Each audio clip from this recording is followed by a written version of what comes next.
اور معتبر کتب سے امام حسین علیہ السلام کی شہادت کا واقعہ۔ جب امام حسین علیہ السلام نے آخری بار اہل حرم کو الوداع کہا اور میدان کی طرف آئے، شمر نے یزیدیوں کو تیر چلانے کا حکم دیا، چنانچہ امام علیہ السلام پر اس قدر تیر برسائے گئے کہ اہل تاریخ کے بیان کے مطابق آپ کا جسم ساہی کے کانٹوں کی طرح ہو گیا۔ ہر طرف سے تیروں کا می برس رہا تھا۔ امام حسین علیہ السلام حملہ بھی کرتے تھے اور یہ فرماتے تھے، اے رسول کی بری امت، تم نے جناب رسول خدا کے بعد ان کی عطرت طاہرہ کے ساتھ بہت ہی برا سلوک کیا ہے۔ آگاہ ہو کہ تم میرے بعد کسی ایسے بندہ خدا کو قتل نہیں کرو گے جس سے کہ تمہیں خوف محسوس ہو، بلکہ میرے عظیم قتل کے بعد تمہیں دوسروں کا قتل آسان معلوم ہوگا۔ خدا کی قسم مجھے امید ہے کہ خدا مجھے شہادت کے درجہ رفیع پر فائز کرے گا اور پھر تم سے میرے قتل کا اس طرح انتقام لے گا کہ تمہیں شعور بھی نہ ہوگا۔ اسی اثنا میں ایک ملعون نے آپ کی پیشانی اقدس پر زبردست تیر مارا، جس کی وجہ سے چہرہ انور پر خون بہنے لگا۔ امام علیہ السلام نے اللہ کی بارگاہ میں یہ عرض کیا،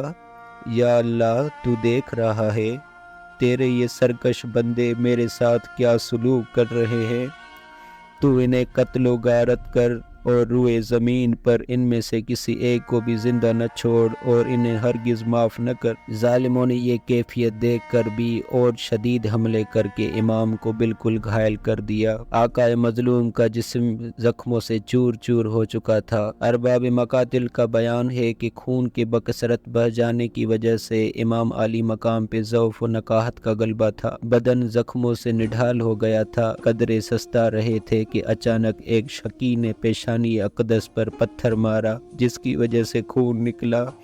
امام عالی مقام نے کرتے کا دامن اٹھایا تاکہ خون کو پہنچیں۔ اسی اثنا میں ایک 3 نوکوں والا تیر فراٹے لیتا ہوا آیا اور آپ جناب کے سینے میں پیوست ہو گیا۔ تیر کا لگنا تھا، امام نے پڑھا بسم اللہ و باللہ و علی ملت رسول اللہ صلی اللہ علیہ وآلہ، پھر آسمان کی طرف سر بلند کر کے کہا، بار الہ، تو بہتر جانتا ہے کہ یہ لوگ ایسے شخص کو قتل کر رہے ہیں کہ اس وقت تمام روئے زمین پر اس کے سوا اور کوئی فرزند رسول نہیں ہے۔ تیر 3 نوکوں والا تھا اور سینے میں آر پار ہو گیا تھا، اس لیے امام نے ہر چند کوشش کی مگر سامنے کی طرف سے تیر کو نہ کھینچ سکے، اس لیے جھک کر پشت کی طرف سے کھینچا، پر نالے کی طرح جوش مار کر خون نکلا۔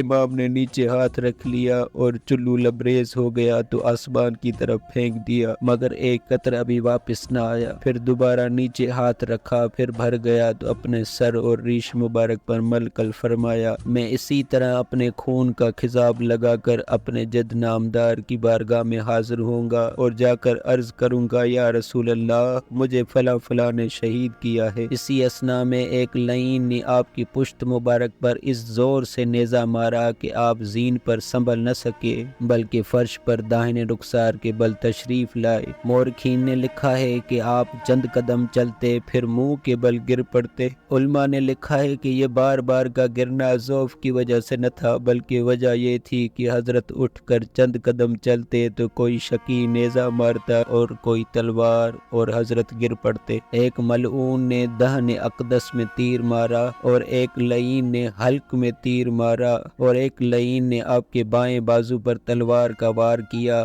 ایک دوسرے ملعون نے دائیں شانے پر تلوار ماری اور سنان بن انس نے آپ کی ہنسلی کی ہڈی میں نیزہ مارا، جس کی وجہ سے آپ منہ کے بل گر پڑے، پھر اٹھ کر بیٹھ گئے اور حلق سے تیر کھینچا۔ اس وقت دشمنوں نے آپ کو گھیرے میں لے لیا اور امام کو شہید کرنے کی تیاری ہونے لگی۔ بسر سعد پاس کھڑا تھا۔ یہ دردناک منظر دیکھ کر جناب زینب عالیہ خیمے کے دروازے پر آ گئیں اور صدا بلند کی اور بے چین ہو کر کہنا شروع کیا، ہائے بھائی، ہائے سردار، ہائے اہل بیت۔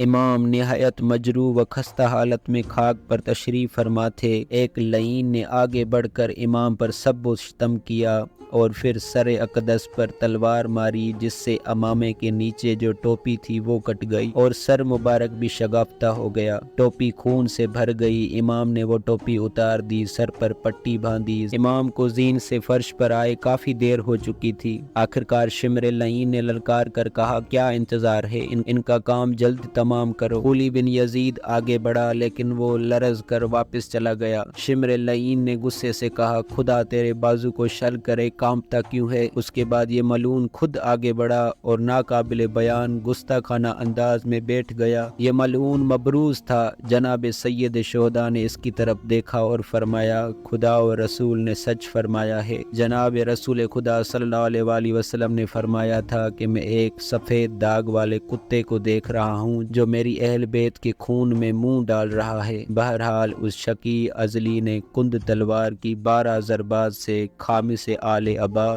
نواسہ رسول خدا جناب سید شہداء کا پس گردن سے سر اقدس تن اطہر سے جدا کر دیا۔ انا للہ و انا الیہ راجعون۔